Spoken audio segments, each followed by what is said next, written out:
The remaining team members make up the development team. This group of people have all of the skills necessary to develop the product.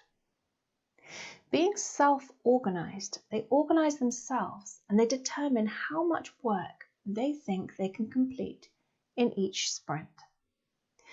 They review and accept or reject the user stories that the product owner has prioritized. The development team select how much work they know they can complete in the next sprint, giving them accountability for their work. The development team works closely together, which ensures that they feel accountable to each other and to their project.